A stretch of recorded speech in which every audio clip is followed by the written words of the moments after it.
You're dead right now. Breathing, yes. Heart beating, yes. But dead inside. You can feel it, can't you? That hollow space where purpose should be. That quiet desperation as another day passes. That voice at 3 a.m. whispering, "Is this all there is?" Look around. The career you built. The relationships you maintain. The body you inhabit. They all feel like borrowed clothes that never quite fit. A life stitched together from other people's expectations. You've been disappearing for years, day by day, choice by choice, compromise by compromise, until the person you were meant to be became a ghost that haunts you at night. Nietzsche knew this death. He called it the pale criminal, the murder we commit against ourselves when we choose safety over truth, when we trade our wild, authentic nature for the cage of social approval. Stop lying to yourself.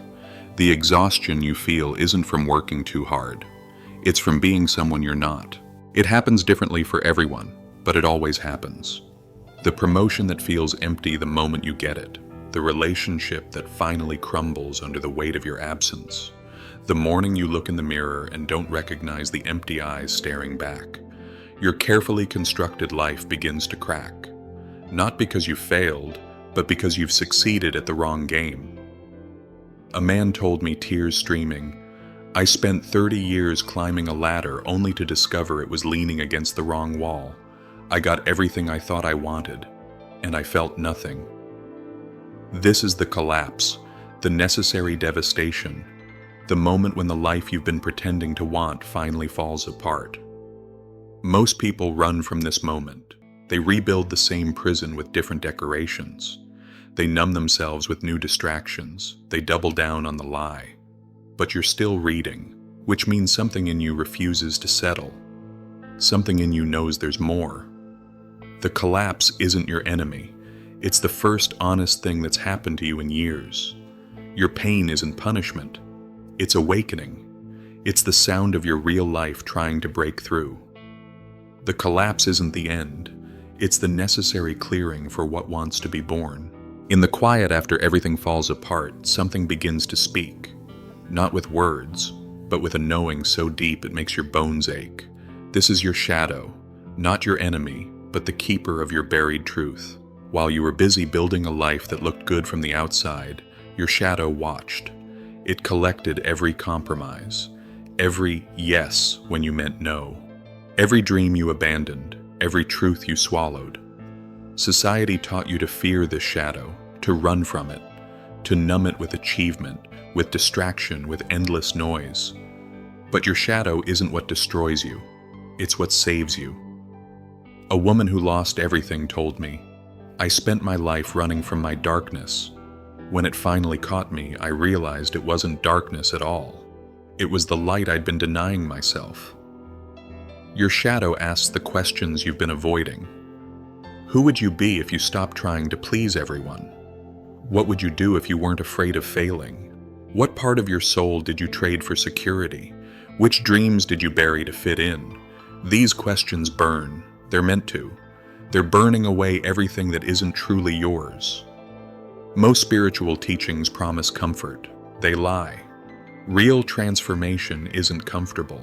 It's devastating. It's the death of who you thought you were so who you truly are can finally breathe. The shadow doesn't speak of peace. It speaks of fire. Not the destructive fire that burns everything down, but the alchemical fire that separates gold from dross. Stop running. Turn and face what's always been chasing you. It's not your destruction, it's your salvation. You've spent your life looking into a broken mirror, not seeing yourself but a distorted reflection made of other people's expectations. Your parents' unlived dreams, society's definition of success, the endless images of what a good life should look like. You've been performing so long you've forgotten it's a performance. The exhausting smile when you're crumbling inside. The feigned interest in conversations that never touch anything real. The goals you pursue that leave you empty when achieved. This is the great forgetting. The slow death that happens not in an instant, but in 1,000 tiny compromises.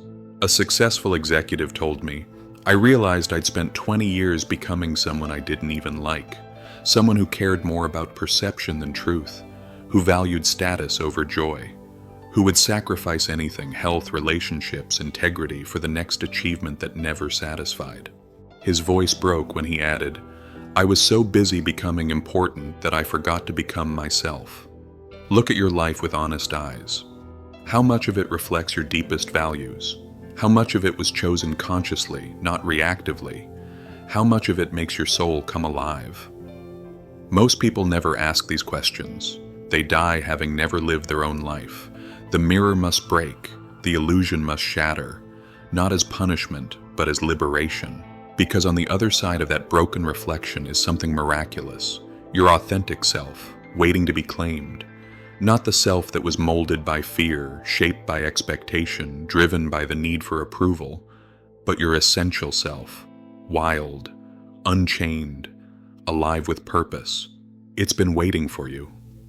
It's been waiting for this moment when you're finally ready to see clearly.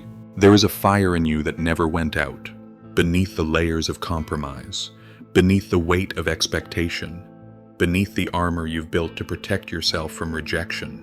A sacred fire, not the frantic blaze of ambition or the desperate flicker of seeking approval. Something deeper, something truer, the quiet, steady flame of your essence, the heat of your unique purpose, the light of who you were before the world told you who to be. You felt it sometimes, haven't you? In rare moments when you dropped the mask, when you spoke your truth without filtering, when you lost yourself in work that felt like play, when you loved without fear.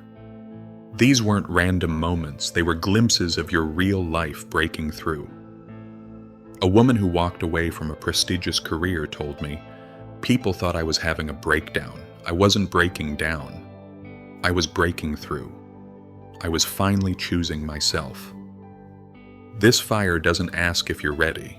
It doesn't care about your excuses or your fears or your comfortable numbness. It asks only one question. Will you finally show up for your own life? Not the life you were told to want. Not the life that looks good on paper. Not the life that makes others comfortable. Your life, raw, real, radically true to who you are. Most people never answer this call. They die with their music still in them, their purpose unlived, their truth unspoken. But something in you refuses to settle. Something in you knows there's more. This fire isn't asking you to burn everything down overnight. It's asking you to stop denying it exists, to stop drowning it in distraction, to stop betraying it with half measures. It's asking you to let it grow, to let it transform you, to let it burn away everything that isn't truly yours. Because on the other side of that fire is the life you were born to live. The path from living death to radical aliveness isn't comfortable. It isn't safe. It will cost you everything that isn't truly yours. Here are the unwritten rules of becoming real. First, die daily. Each morning, let the person you've been pretending to be die. The people pleaser, the validation seeker, the one who shrinks to make others comfortable. Let them go. Not once, but every day. Every hour if necessary. A man who transformed his life told me, I had to keep choosing myself over the version others wanted me to be, not once, not twice, every single day. This isn't selfishness. It's the most sacred responsibility you have, to be who you actually are. Second, feel everything. The numbness that once protected you is now what's killing you. The path to aliveness runs straight through the center of every emotion you've been avoiding. Stop half feeling. Stop half loving. Stop half living. The job of emotions isn't to be comfortable. It's to be felt completely, to move through you, to teach you, to wake you up. Joy isn't found by avoiding pain. It's found by embracing the full spectrum of human experience. Third, speak truth, even when your voice shakes. Your truth is the most valuable thing you possess. Not the practiced words, not the filtered thoughts, not what you think others want to hear. Your raw, unedited truth. A woman who found her voice after decades of silence told me, Each time I spoke my truth, I reclaimed a piece of my soul that I'd given away. Every time you swallow your truth, you die a little. Every time you speak it, you come alive. Fourth, create before you consume. The world is designed to keep you passive, scrolling, watching, consuming other people's realities. Break the trance. Create before you consume. Write before you read. Speak before you listen. Give before you take. This isn't about productivity. It's about remembering that you are a creator, not just a consumer of life. Fifth, build from ruin. Don't try to reassemble what was broken. It was never yours to begin with. Build something new from the rubble, something aligned with your deepest truth, something that makes your soul catch fire.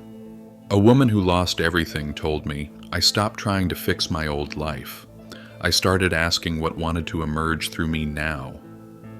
This is the secret to rebirth. It never comes from improving what was. It comes from allowing what's trying to be born. Your real life isn't waiting in some distant future. It's not hiding in the next achievement, the next relationship, the next version of you. It's waiting now, in this breath, in this moment, in the truth you've been afraid to face. The philosopher wasn't speaking in metaphors when he said your second life begins when you realize you only have one. He was describing the most fundamental awakening possible. This is not a dress rehearsal.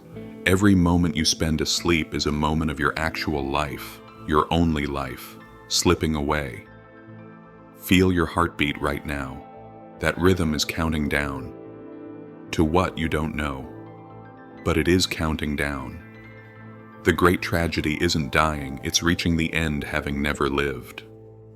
Looking back on a life spent chasing shadows while the real treasure, the wild, beautiful experience of being fully alive, remained unopened. Your rebirth doesn't require you to change everything overnight. It requires only that you begin. That you take one step toward what feels true, what feels alive, what feels like yours, and then another and another. A man who found his way back to himself told me with tears in his eyes, I wasted so many years, but the day I decided to live my truth was the day my real life began. You will be misunderstood. You will be judged. You will lose people who cannot handle your authenticity. Let them go. Those who belong in your real life will meet you there. Not the pretend you, not the safe you, not the you that makes everyone comfortable. The real you, messy, imperfect, gloriously alive. The path isn't perfect. You will stumble. You will doubt. You will sometimes long for the comfortable numbness of your old life. But once you've glimpsed what it means to live from your center rather than your fear, you can never again be satisfied with mere existence. This is the secret they don't want you to know. You were never meant to be small. You were never meant to be safe. You were never meant to trade your wild soul for approval. You were meant to burn, to create, to love fiercely, to speak truth, to live in a way that makes you feel alive in every cell of your body, not someday, not when you're ready, not when the circumstances are perfect. Now. Because now is all you have. Your real life is waiting. It has always been waiting, not in some distant future, not in the next achievement, but here, now. In this breath, in the truth you've been afraid to speak, in the dream you've been afraid to claim, in the love you've been afraid to feel, in the person you've been afraid to become. The question isn't whether you're ready. The question is whether you can bear to wait any longer. The collapse wasn't your ending. It was your beginning. Your real life starts now. Will you finally show up for it?